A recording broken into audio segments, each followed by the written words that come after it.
Okay, good morning, everybody, and welcome to the first episode of Coffee and Chat. And I do apologise because we did try to live stream this, and for some reason, technology was not cooperating. So we're recording it, obviously, and you will be watching this later on. So for those of you who don't know, Coffee and Chat is going to be a weekly series where I interview inspiring women who inspire other women in some area of health and well-being. And today I'm super excited to have Charmaine Marinkovich here. So just as a bit of background, Charmaine and I go back quite a long way. She was our wedding photographer back in beginning of 2009, so almost 13 years ago. And since then she's photographed our children as babies. She's done a lot of business related photography, and more recently we have become dancing buddies where we do the same style of dancing. So we see each other weekly on the dance floor, which is awesome. So I have always really admired Charmaine, and the reason for this is that I know that she hasn't always had the smoothest of paths in her life, and I've always admired how she has handled the rough parts, and also how driven she is on a professional level with her business, and she has so much passion for what she does. And at the end of the day, she's just also a really nice person, very easy to get along with. But I have to say that in the past couple of years, excuse me, I have really noticed Charmaine start to blossom, and that is because she is starting to identify where she needs to be in her life, how she can live a life of truth and live in alignment with her values. And personally, I've actually had a couple of really good conversations with Charmaine around my truth and the things that I was fearful of doing in my own life and the reasons behind those. And she helped me identify those things, and she challenged me to step outside my comfort zone. And as a result of those conversations that we had a few months ago now, I've found myself being able to really take some big steps in my life, both personally and professionally. So I'm very grateful to you, Charmaine, for that. It's been awesome. And it's just so nice to see what you're doing now for women. So I'd really like you to just get the ball rolling by just telling us a little bit about you and your background. Okay, cool. Well, firstly, thanks for having me. Okay, so a bit about me. So I'm a mum of four, aging from 7 to 24 nearly, and I am a nana of two. And I'm originally from a place called Dargaville, which is 2 hours north of Auckland, and lived there until I was about 21, and then moved from there to Palmerston North, where I studied photography because I always wanted to be a photographer. And then from there moved to Tauranga, which was, I think, maybe coming up 19 years, 19 years ago. So yeah, I was a young mum. I was pregnant at 17, and that was a very unhealthy relationship that I was in, and so moved from there, and then moved to photography because I wanted to better myself and do something for myself and my daughter, and then moving to Tauranga saw a lot of healing being done. I experienced post-traumatic stress disorder probably most of all of my 20s and a good part of my 30s, which I didn't really identify that that's what I was experiencing in life. I thought it was just part of who I was, and so that took a toll on so many different areas of my life, and especially relationships and things like that. I married and 5 years ago divorced, separated, now divorced, and another 3 kids along the way as well. And since since the ending of my marriage, that's when so much of my healing, more so, has been done. So I've healed myself of post-traumatic stress disorder, and that was a really tough thing to go through. So I no longer have night terrors or anything like that. Let go of addictions that I had. And so my addiction was, I would always jump to alcohol to numb and tap out of life for a little bit. And now, I can socialize for a drink and things like that, but I never, if I'm in a bad space, I don't drink. So I know my limit and where to go with that. But throughout the whole time, I've been a photographer for 23 years, and then just started writing. And now I'm helping and coaching women, because I just see so much, that is in life that we get to experience. And my experiences have brought me to where I am now. And your writing is just so valuable. For anyone who's interested in checking it out, go and check out Charmaine's writing. She'll explain a bit later how you can do that. But yeah, so many of Charmaine's posts, they resonate with me a lot, and I think they will with a lot of women. Go and check it out. It's fantastic. So tell me a little bit about how you kind of got into your work that you're doing now, which is working with women. So obviously I started photographing after weddings. I started to photograph women primarily, and then I just sort of started writing, like literally just writing whatever I felt like writing, and then it just kind of went like that. I didn't plan it to go to coaching or anything, but I realized that when I started to really share what was going through my mind, it really resonated with a lot of women, and now it resonates just with humans. And people just would message me and say, oh, you really get me thinking about their own life, and that I really like that I can get people thinking and just really start questioning themselves. And so it just literally from photographing women to starting writing, and my writing just got deeper and deeper, and more open, more honest, more real and raw. And then it's just turned into now supporting women. And obviously because of my own life experiences and learning to get through my own trauma, and really come into the life that and who I am now, I want to share that with other women, because I know it can be done. I know you do not have to stay in that space that you think that that's all there is for you. There's so much more. So you call yourself a truth coach. Can you kind of just give us a bit more of an idea of what that is? So truth coach is more like really, because living consciously, because many of us tend to fall into default living. So we just go along in life and just see what happens, and default relate, oh, there's a person that I like, oh, let's just fall into a relationship with them, without actually seeing where they line up and with your own values. Even with work, oh, I just need a job, let's just grab any job. And that's how people live a lot of. But I think, and that's when we start to lack in energy, and fulfillment and all of that, when we're living by default. So when we start to live consciously, it's like, okay, well, what is my truth? Because we're all telling ourselves lies.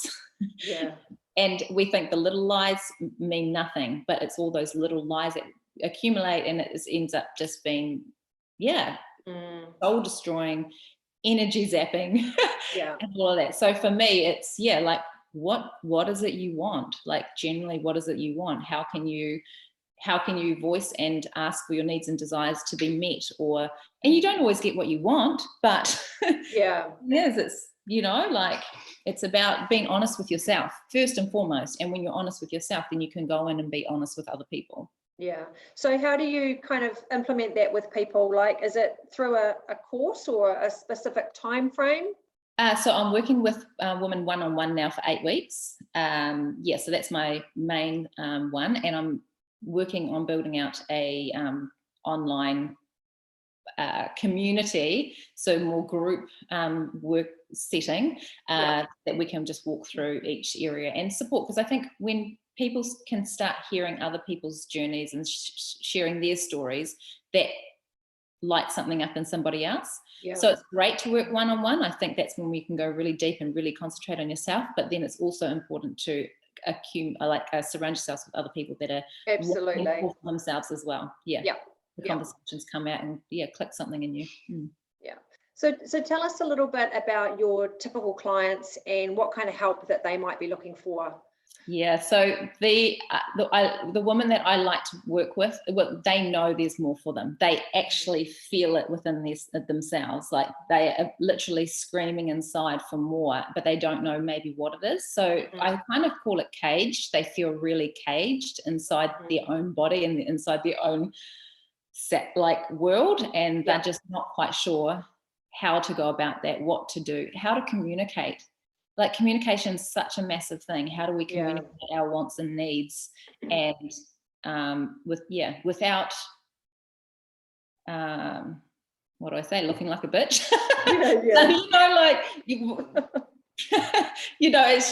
It's important to be able to express it, but still with love and certainty and all of that.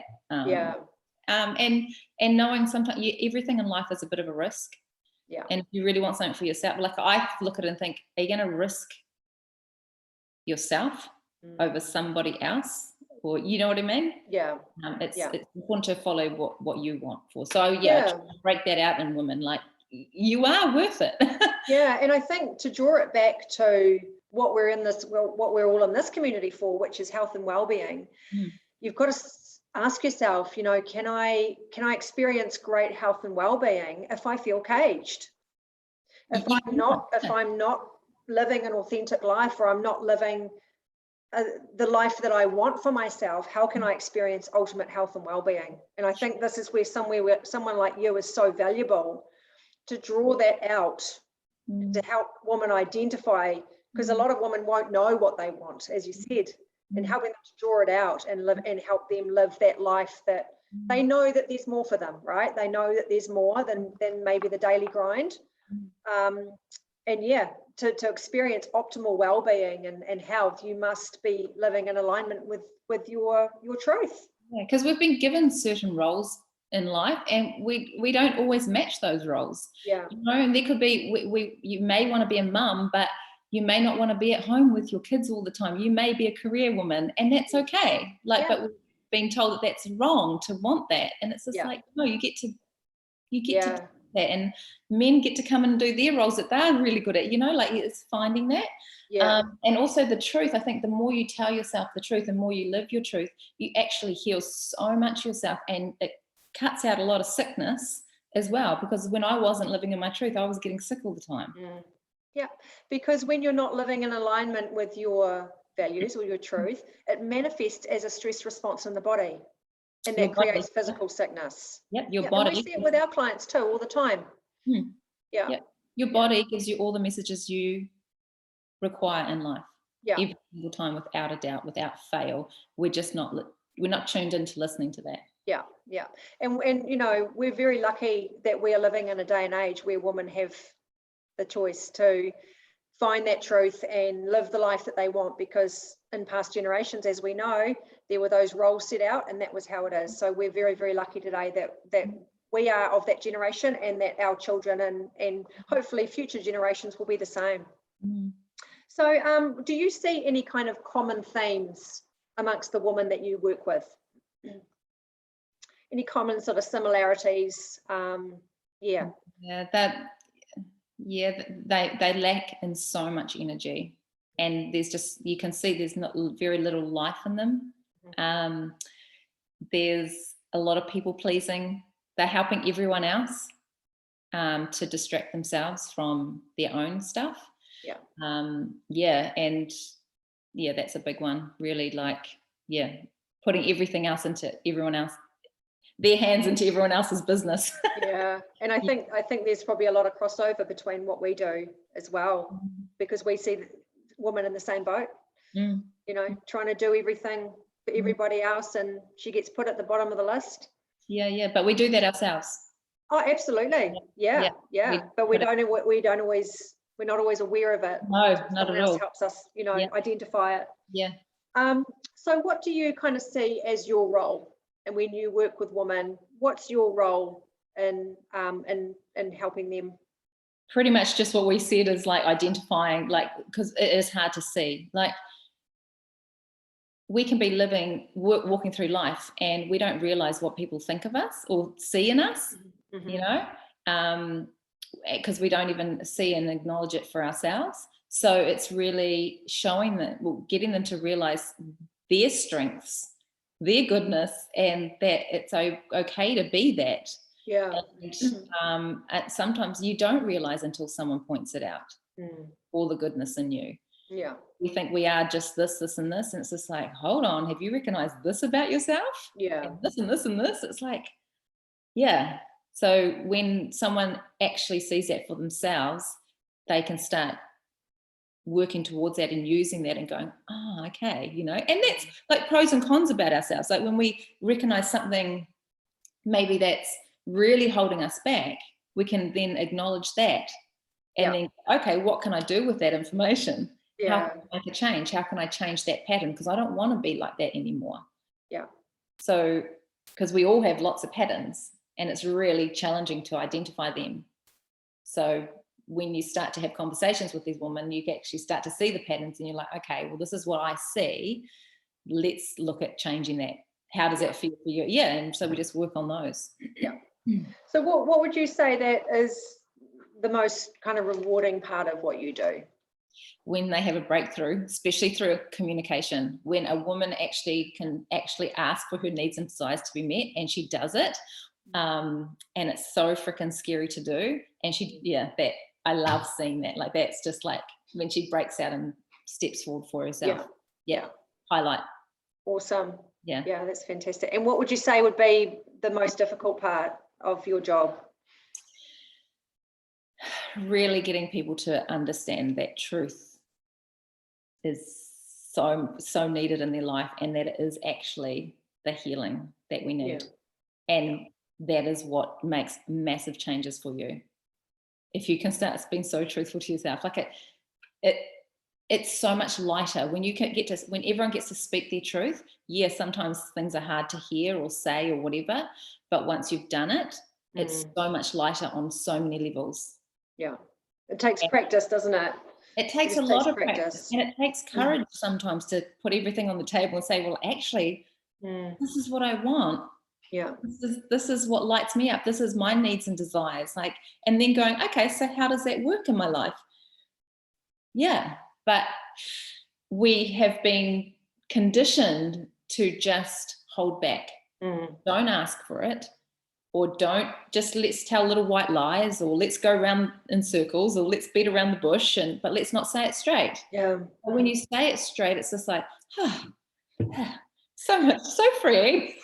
Yeah, and I think that, and we've had this conversation before about in our culture, you know, in the Kiwi culture, and we've had this conversation around through the experience of dancing and witnessing other cultures who are very expressive, and they like to be seen, and they like to move, and they are not afraid to express themselves. And as Kiwis, we're not brought up that way, depending on your individual family situation, of course, but we are very repressed in a lot of ways, and it's very difficult for us to step outside of that and go, actually, I can express what I want, and I'm allowed to. Yeah, 100%. And the thing is, each woman is different in how she wishes to express herself, and knowing that it's safe to do it, however that is. And I know for myself, like I was so masculine because I thought I had to be, you know, this certain way, but I'm actually really feminine. And I felt, I'm working on it now. Like I'm constantly working on that, and I'm starting to feel more safe to be that. Yeah.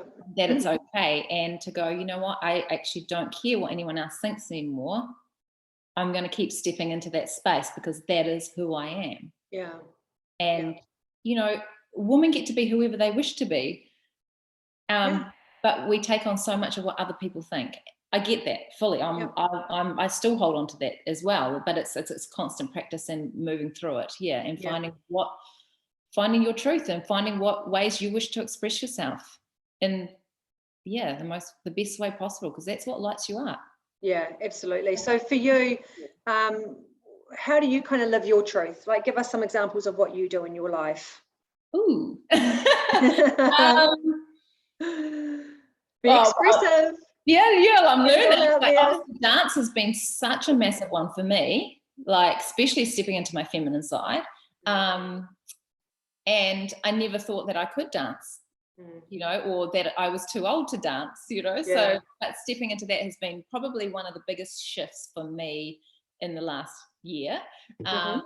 Another way is literally just following the nudges along the way, and sometimes that is not cool to experience, you know, like our truth isn't always beautiful and rosy and all that. Our truth actually can go, oh, there it is, oh, I don't want to listen to that.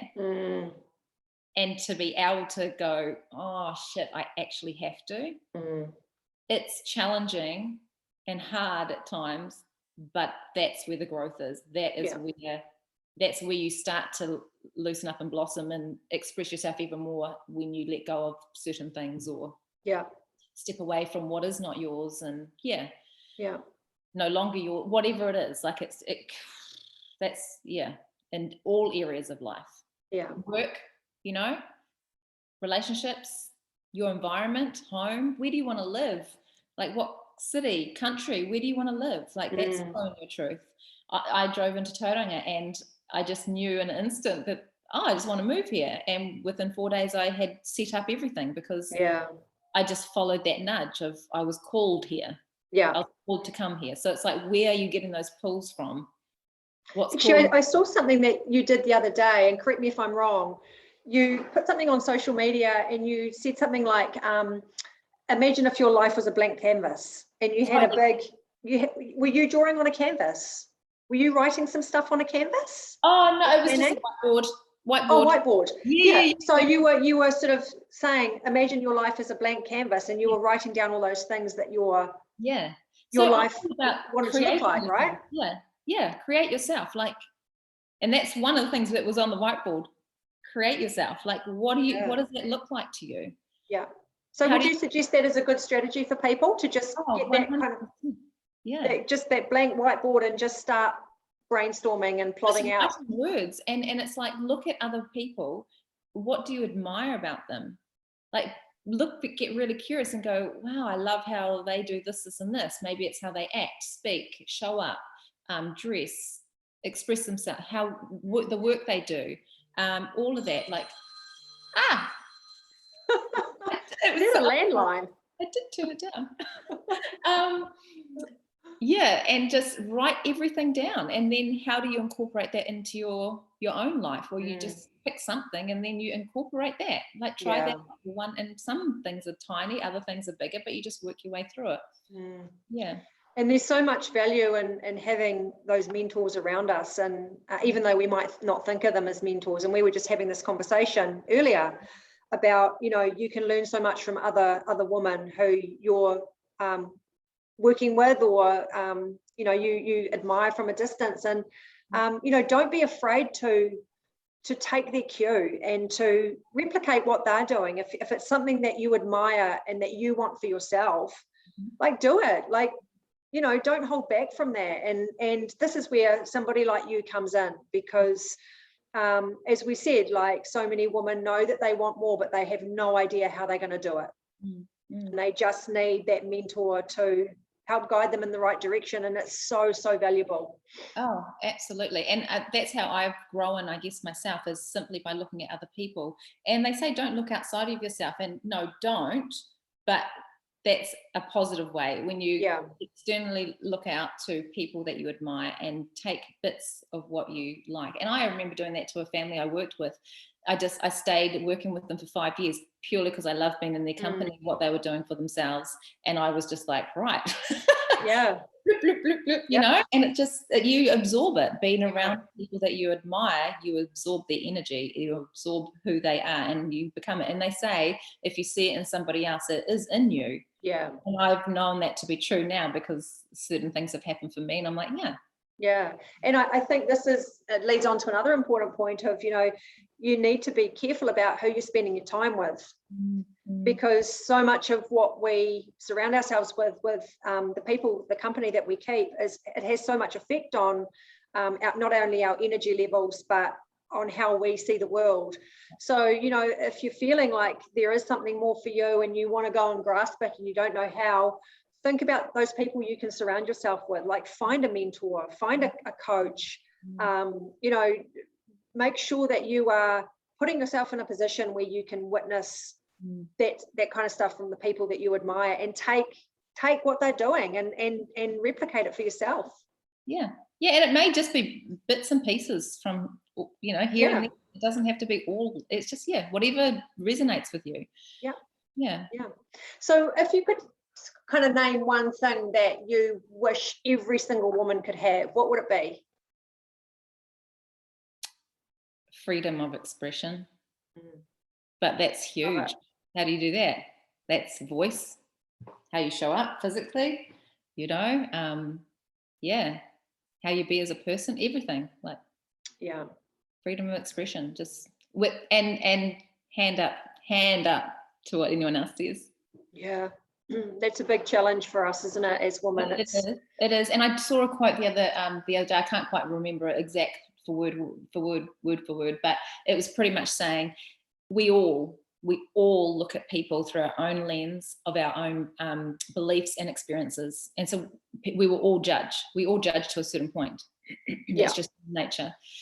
So knowing that when anyone's looking at us, know that they're just looking through their own beliefs and experiences, and go, okay, we've got different beliefs and experiences. Okay, I don't need to listen to that. And it's a constant filtering. I say get a bat and just knock them away, like and having the confidence, just having the confidence to know that who you are is really valuable, and what you have to offer the world is quite different to what everybody else has, and not being afraid to just go for it and express it. There's a space for everyone. Literally space for everyone. Find your space and own it. Fantastic. All right, so I've got a few little fun questions for you, kind of on the spot questions. Sure. What's your favorite food? I love all food, but if I had to pick, it would have to be chicken. But I just food. So if you were stuck on an island and you could only have one item of food, what would it be? Chicken. Yeah. Chicken. Love chicken. Cooked chicken? Well, of course, otherwise I'll get sick. I hope so. Okay. What's your biggest pet peeve? That was I couldn't quite. Someone not taking my word for my answer. Right. And I'm having to repeat it. And then I have to just stop. Is that when your answer is no? Is that what you mean? Yes. And it's very clear. And then they keep going. I'm like, no. And then I just walk away. Okay. That's right. What do you do to stay healthy? Movement. Always have some form of movement in my day, whether it's dance, exercise, walking, whatever. And journaling. I think we lack working on our mind, so I always have time for my mind work. Always. And spirituality. So do you want to just share how you journal? Because I think that's really awesome, what you do in the mornings. How I journal. Okay, so if I do a lot of brain dumping if I've got a lot going on in my mind, because I don't have someone to talk with or bounce off ideas off. So brain dumps, that clears my mind, and then I get into I can create my, it's different every day. So sometimes it's creating my ideal day. Sometimes it's like, I am this, even if I don't believe it. I am statements. And then, writing my day as I wish to see it. Who do I wish to be today is one question I ask myself. Who do I wish to be today? And then write it down. So it's kind of a constant reminder throughout my day. Oh, that's right. Oh, that's right. And it just keeps getting you back into that space that you want to be in. You must have been through a few journals by now. Yeah. Do you keep them? Yeah. Do you keep them? Yeah. Do you ever go back through them? Not really. No, I don't. Once it's written, it's written. Every now and then I'll go back to something, it will click in my mind and I'll go, oh, I remember writing something. And I tried to find a journal not that long ago, from 5 years ago, and I couldn't find it. And I was like, there's probably a reason. So let's leave it in the past. It's interesting, isn't it? Because I was always a big journaler as well, and I've got stacks and stacks of them in the cupboard.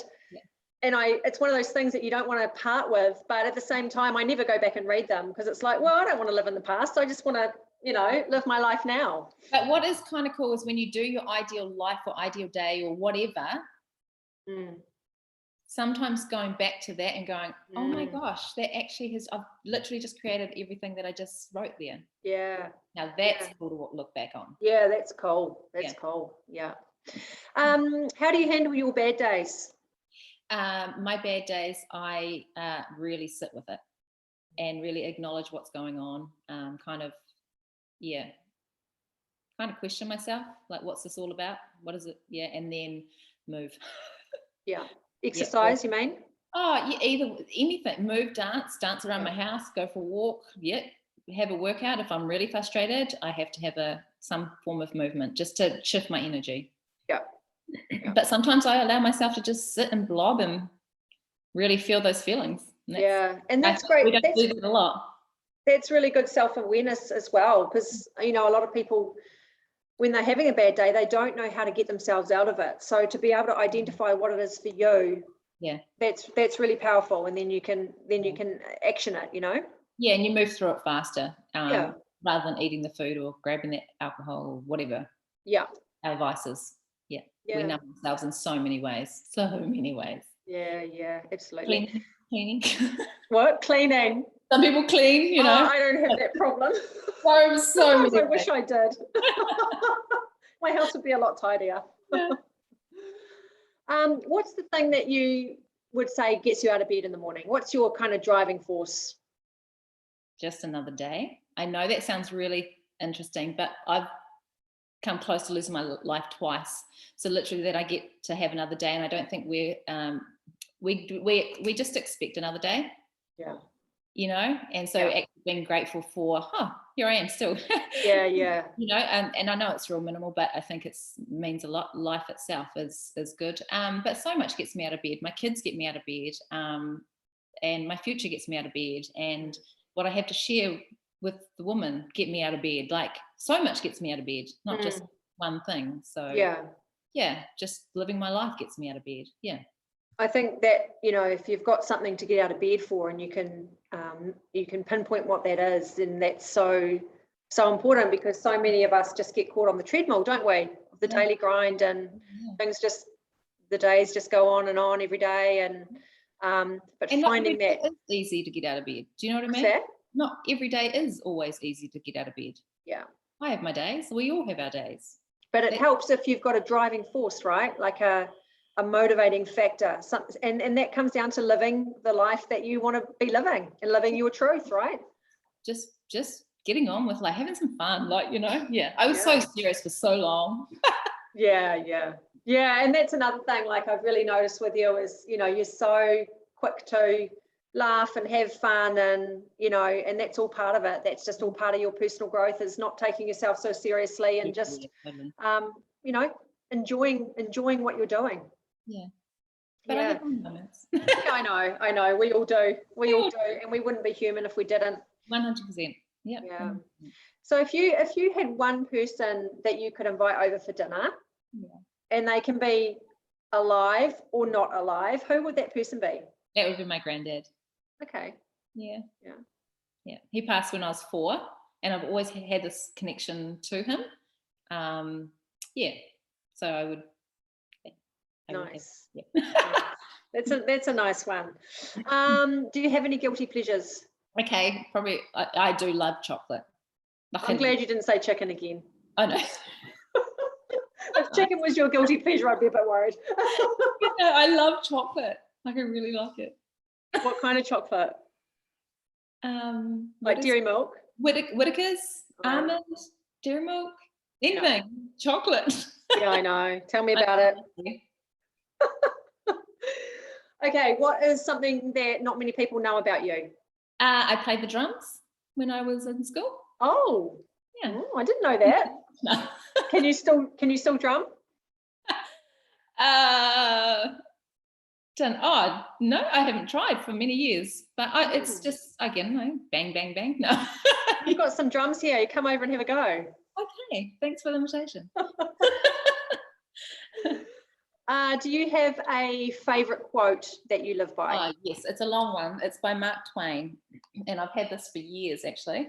So it's 20 years from now, you will be more disappointed by the things that you didn't do than by the ones you did do. So throw away the bowlines, sail away from the safe harbour, catch the trade winds in your sail, explore, dream and discover. I love it. I love it. Yeah. There's actually, there's something similar, and I think I've shared it with you before, that can really, you know, when you're thinking about the kind of life that you want to live, and you may be not sure, and you're not sure of your next step or where you should be headed. And this is something I actually write about in our book, is go and stand beside the bed of your 95-year-old self and ask her what you should do next, because she will tell you. Yeah.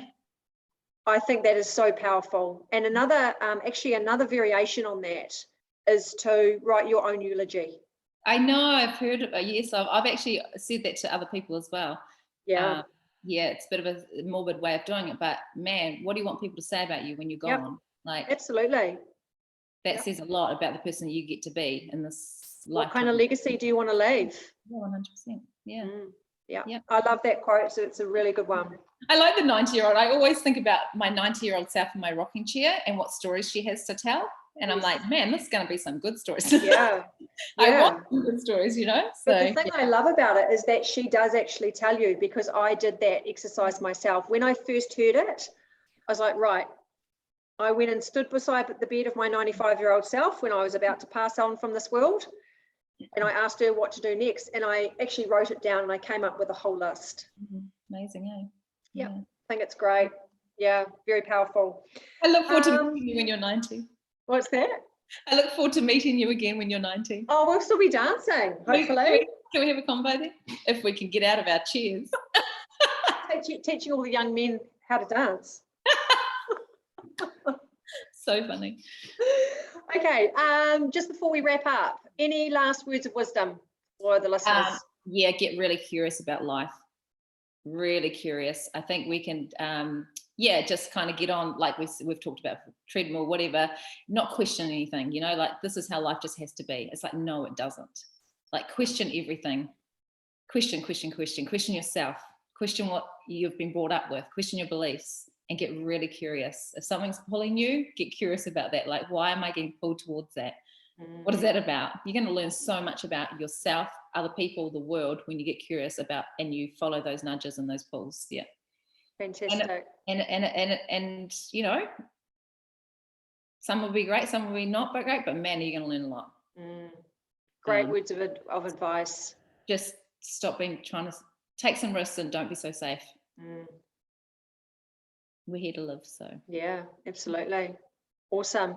And so if anyone is wanting to get in touch with you to talk maybe further about what you do, or they're curious about life, how can they get in touch with you? Okay, so I'm on Instagram and Facebook, just under Charmaine Marinkovich. And I've also just set up a Telegram channel called Wild Truth. So it's a free group that you can pop into. So if you just want to message me on Instagram or Facebook, and I can give you the invitation link to get in there.